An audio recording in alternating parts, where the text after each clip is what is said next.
جو اگر کسی ضرورت سے بیٹیاں نہیں آئی ہوگی انہوں نے پوچھا ہوگا بابا کب لوٹ کے آؤ گے، بابا کب آؤ گے، ماں سے پوچھا ہوگا اماں کب آؤ گی۔ کتنی ایسی بہنیں ہوں گی جنہوں نے اپنے بھائی سے کہا ہوگا جانا میرے آقا کو میرا سلام کہنا۔ آپ آئے ہیں نظر امام دے رہے ہوں گے، کتنے ایسے تبرک رکھ کے لے جائیں گے کہ ہم واپس جائیں گے تو اپنے رہ جانے والوں کو تبرک دوں گا۔ اب میں نہیں جانتا کہ جب زینب مدینے لوٹی ہے تو کون سا تبرک لے کے گئی ہوگی۔ نانا کی قبر پر پہنچ کر بھیا کا کرتا ڈالا، نانا ہم تیرے حسین کو تو نہ لا سکے، یہ کرتا لے کے آئے ہیں۔ اجرکم اللہ زہرا، آپ کی آوازیں بلند ہو گئی ہیں، بس زیادہ دیر نہیں، توجہ فرمائیے۔ کتنے لوگ سواری سے آ رہے ہوں، جو عزائے حسین میں ہماری ماں بہنیں کو ذکر اس لیے کرتا ہوں کہ جب وہ نکلتی ہے تو کیا ہوتا ہے، اگر سواری میں جگہ نہیں ہے تو خود بچوں کو بیٹھا دیں گی، اپنا کھڑی رہیں گی، بچوں کو تکلیف نہ ہونے پائے۔ لیکن میں آپ سے کہوں گا جب کربلا سے مائیں چلی تھی، کربلا سے اونٹ پہ سوار ہو کے ظالم لے چلے تھے، تو امام سجاد کہتے کربلا سے شام تک ننھی ننھی قبریں ہم نے بنائی ہیں۔ کربلا سے قافلہ جب چلا تو ننھے ننھے بچے اونٹوں سے زمین پر گر پڑے، اور گر پڑے جا بحق ہوئے، میرے مولا نے انہیں دفنایا۔ عزاداروں بتاؤ سچ میری ماں بہنوں، جب بچہ ماں کی گود سے گرے تو کیا ماں سنبھالتی نہیں؟ ہاں یہ بچے گرے تو ماں نے سنبھالا کیسے نہیں؟ کوئی نہ بتاتا۔ زیارت ناہیہ میں امام اصل فرماتے ہیں سلام المقدرات پر جن کے ہاتھ پسے گربل بدے ہوئے تھے، ارے بچے گرتے جا رہے تھے،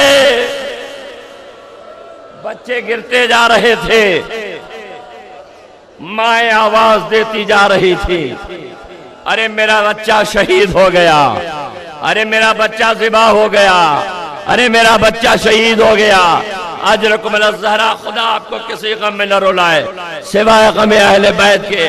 وہ اکثر یہ بات کہتا ہوں، آپ جانتے ہیں یہ چہلم کی مجلس ہے، بڑی دور دراز سے حضرات تشریف لاتے ہیں، امام مظلوم کربلا کا ماتم کرنے کے لیے آپ آئے ہیں نا، ماتم کرنے کے لیے آئے ہیں نا، سفر کرتے ہیں نا۔ آپ کس کا چہلم ہے؟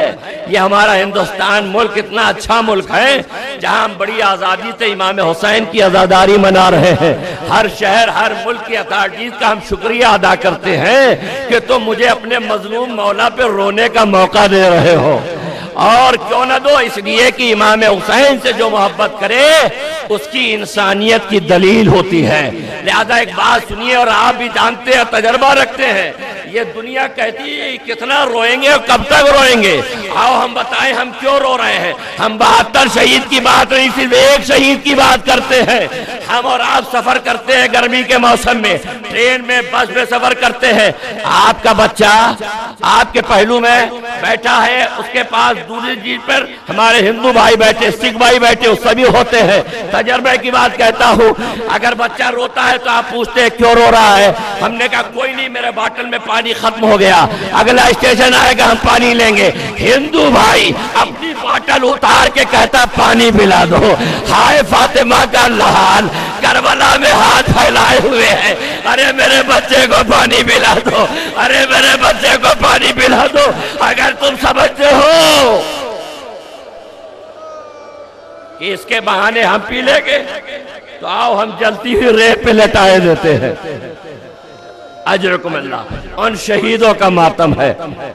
یہ لٹا ہوا قافلہ قید خانے میں ہے، قید خانے میں ہے۔ آگے خبر دینے والے نے خبر دیا، اے سید سجاد تم کو یزید نے بلایا ہے۔ جیسے امام سجاد اٹھے، بی بی زینب نے بازو تھاما، میرے لال کیا ارادہ ہے؟ کہ یزید نے بلایا ہے کہ سجاد زینب اکیلے نہ جانے دے گی، کہ بوبی اماں جانے دیجئے، وقت تقاضا ہے، کہا میرے لال جاؤ لیکن خیال رکھنا جب تک لوٹ کے نہ ہوگی تیری زینب پھوپھی یہی بیٹھی رہے گی، تیرا انتظار کرے گی۔ سید سجاد گئے یزید کے دربار، پوری روایت نہیں بچان فقہ سنیے اور مجلس تمام تربت آپ کے سامنے ہے۔ زیارت کیجئے گا اور زیارت کرنے کے لیے دعا مانگیے گا۔ پہلی دعا ہماری کیا ہوگی؟ مولا اس پردہ غیب میں رہنے والے کو بھیج دیجئے۔ اب حسین کے عزاداروں پہ ظلم ہو رہا ہے۔ روایت کے فقرے ہیں، امام سجاد پہنچے، یزید کہتا ہے کیوں آئے ہو، تمہیں معلوم ہے؟ کہا نہیں معلوم۔ کہا ہم نے تمہیں بلایا ہے۔ کہا کس لیے؟ کہا ہم نے تمہیں رہا کر دیا۔ آپ نے پڑھا، آپ نے بھی سن لیا۔ کہا ہم نے رہا کر دیا۔ امام سجاد زمین پہ بیٹھے اور کھڑے ہوئے اور دونوں ہاتھ سے ماتم کرنے لگے۔ یزید کہتا ہے ہم نے رہائی دیا، تم رو رہے ہو؟ کہا ظالم جب تو نے رہائی کا نام لیا تو مجھے سکینہ یاد آ گئی۔ اگر تجھے رہا کرنا تھا تو اس وقت رہا کرتا جب میری سکینہ زندہ تھی۔ آج تو نے رہائی کا حکم دیا جب میری سکینہ زندہ نہیں ہے۔ رہائی کی خبر ملی، امام سجاد لوٹ کے آئے۔ بی بی نے پوچھا بیٹا کیا؟ کہا پھوپھی اماں رہائی مل گئی۔ اور بی بی نے قبر سکینہ پہ اپنے کو گرا دیا۔ عزادارو رہائی ملی، اہل حرم نے ماتم کیا، سب نے ماتم کیا۔ ہم نے پڑھا، آپ نے سنا، نہ واقعہ ہم نے دیکھا نہ آپ نے دیکھا۔ اتنا رو رہے ہو جس مجلس کی ذاکرہ زینب رہی ہوگی، اس مجلس کا جملہ کیا ہوگا؟ بس آخری جملے مجلس تمام کر رہا ہوں۔ ادھر شہزادی زینب شام میں حسین کا ماتم کر رہی ہیں، ادھر کربلا میں حسین کی قبر پر رسول کا صحابی جابر جو نابینا ہے وہ قبر حسین پر آنا چاہتا ہے۔ فرات پر غسل کیا، غسل کر کے بعد کپڑا پہنا، اپنے غلام سے کہا مجھے آقا کی قبر پر لے چلو۔ مجلس تمام میرے آقا کی قبر پر لے چلو۔ کہا قبر؟ یہاں تو بہت سی قبریں ہیں، یہاں تو بہت سی قبریں ہیں۔